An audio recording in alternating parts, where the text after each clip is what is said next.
Hi guys, Justin here. So look, I thought I'd do this video today to talk about complacency. I think when you run a business, when you run a recruitment business especially, and from talking to a lot of founders, one of the things that many struggle with is the fact that they've had these really motivated staff, and quite often they can fall complacent. Quite often they can lose their edge, particularly if they've worked for the business for 1 year, 18 months. And it's something that I've seen in my sort of 14 years of running a business as well. Complacency has been one of the banes of my life, I will say that. It's just been one of the things I've really found very frustrating. And in Dubai, especially, where, we've relocated people over to Dubai, they've come with a real edge. They want to make the most of a tax-free life. They want to make the most of all the amazing opportunities that the Middle East has. They get carried away with the lifestyle. It's a very common problem in Dubai. So I see complacency lots. And actually, it's one of the main reasons why I changed our business from a traditional sort of 360 recruitment business model, into a layered business approach. And what I mean by a layered business approach is where you have account management, business development, marketing, operations, all run completely separately. Okay, so one of the reasons that we did that really was just to combat this whole complacency scourge. The other thing is, we were great believers that the 360 model is old, burns people out, and that's why we also moved our delivery function offshore as well to Sri Lanka, Philippines, and South Africa. So what I want to do in this video is just talk about some of the things that you can do to combat complacency in your team, but also just sort of run through what a layered model is as well, just so everyone is completely clear on that. And if people don't know who I am, my name is Justin Maguire. I've run a recruitment business for 14 years. We have offices in Dubai, Riyadh, Hong Kong, and Singapore. Not only that, but I'm also a business mentor and coach now. I have a program where I teach recruitment business founders how to build a 7-figure recruitment business. It gives them a lovely life and doesn't mean that they're involved and plugged into everything the whole time. That's the whole reason I'm doing these videos now, is to offer value, give content to people so they can build a business scalable and that actually genuinely works for them. So look, what I want to do is just talk about why a layered business works. 360 model, I found the few pay for the many, right? So what I mean by that is you've got a few great billers, but you've really got most of the people that you have in your business probably very low level billing professionals. I think quite often you see in a downturn when a business shrinks, and it often goes back to just its high performers, it does just as well as when it had a bigger business and lots of average performers there. That is one of the things I recognized in a couple of downturns that we had. And a layered model also allows people to focus on what they're really good at. A layered model allows people to focus on business development, allows them to focus completely on account management, allows them to focus completely on delivery, allows them to focus completely on marketing, allows the operations team to focus completely on that. So everyone has their own structured way of going about it. I came from the creative communications world where you had strategists, creatives, and account managers all running their own separate parts of the business, all experts in their field. That is how I think recruitment should be run. I think it's much more efficient, and that's how we now have our business. That's what a layered structure is. In terms of how I think this can benefit any business, well, to be honest with you, I don't really think a recruitment business, you want to run a decent 7-figure lifestyle business, should be more than about 12 people. So you can clearly define the roles you've got there. You can afford flexibility and freedom to those staff. You can build a really nice model that's not going to give you a headache. I think the stats of the amount of recruitment businesses that sell is ridiculous. I think it's like, 1 in 100 sell or something like that. Most people don't actually grow a recruitment business to sell. Most people grow a recruitment business to give them freedom, flexibility, and a lovely life.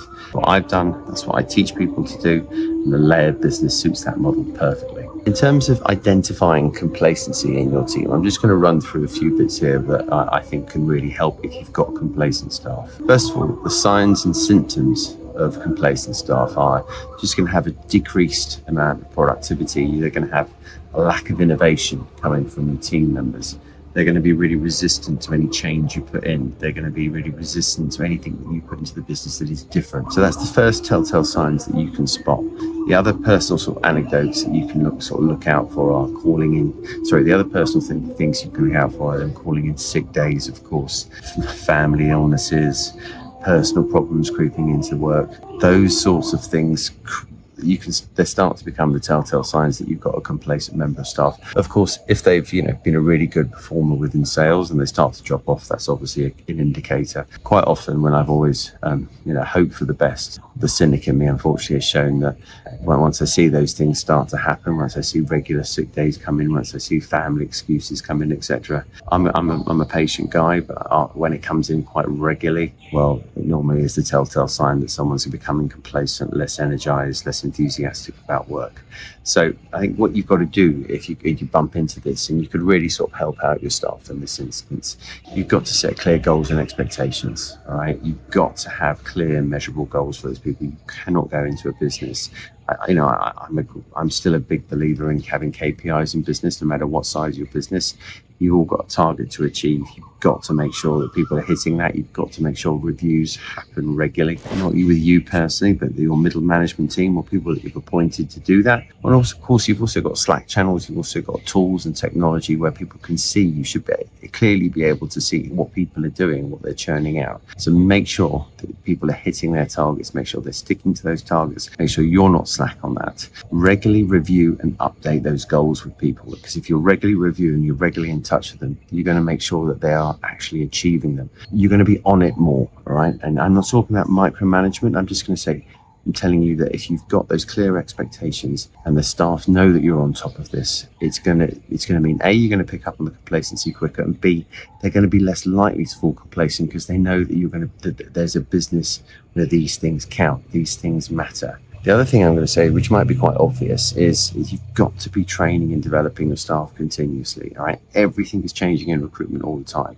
Recruitment business now are completely different to when I got involved in it 14 years ago. If you think that your staff know it all, if they tell you they know it all, do not ever believe that. You've got to get your own training in internally, but also bring in external experts, bring in mentors, bring in people that can make people better at business development, make people better at account management, bring in some other recruiters who've been success stories. Honestly, I brought in people who've done very, very well in business to meet some of our staff. It's inspiring, it's motivating. Make sure you do that. I think also fostering a culture of innovation and improvement. So we completely transformed our model. We afford a lot more freedom and flexibility now. We have this offshore model. We're constantly looking to invest in tools and technology and AI and marketing innovation. That keeps your staff inspired. That keeps your staff making them think that they're part of something that is forward thinking, that is growing, that is different, that is something that they can be excited to be part of and that they can genuinely learn from. So make sure you're always trying to innovate within your business. If you stay stale, if you don't do things that are different, they're going to think they're in a flat business, and that itself is going to breed complacency. You've got to give feedback. You've got to give recognition to your team. Don't just sit there and expect everything's going to be fine. Make sure you're regularly in contact with people. People like to be told how they're doing. People like to be told that they are valued. People like to be told that they are achieving what you set out for them to achieve. Don't just leave things lax. If you leave things lax, people will look elsewhere. If you've got a clear layered business and you've got clear structure there, to make that whole conversation much, much easier. Okay? You've got to have role models in your business.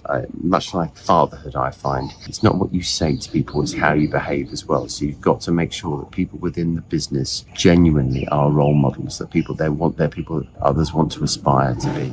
Lastly, I really just think you've got to have that accountability put in there. Peer reviews, performance reviews, self-assessments, transparency always fosters accountability. So I hope that helps. I hope you can breed a team that's clear on what their goals are, it's clear what they want to achieve, and is absolutely set on a team's mission and vision, and they're not completely left to wander around the streets on their own, which is what so many people do with their businesses now in a post-COVID world. They just let their staff have free reign. The amount of people I interview where they've got no KPIs, they've got no business development training, they've got no accountability, they're just left on their own. Make sure your team isn't like that. Make sure your team has clear structure. Make sure your team has an absolute focus. Make sure everyone is going together. Make sure you're doing things together. Make sure you're still, I'm not talking about rubbish lunch clubs. I don't believe in that. Lunch club, if you want to do it, fine, but don't rely on that as being your culture. Don't rely on Prosecco on tap being culture. Culture comes from within. Culture comes from the leader. Culture is then bred within the business. If you do those things, if you're on top of this, you won't have a complacent team. And if someone does fall complacent and you address it and you talk to them and they don't sort anything, they don't do anything about it, then you're going to know that probably their time in the business has expired as well. So that's my tips for identifying complacent staff members. That's one of the reasons why I went into a layered approach, one of many reasons I went into a layered approach. And I'll give you another video soon with some more tips on how we do things at MCG Talent.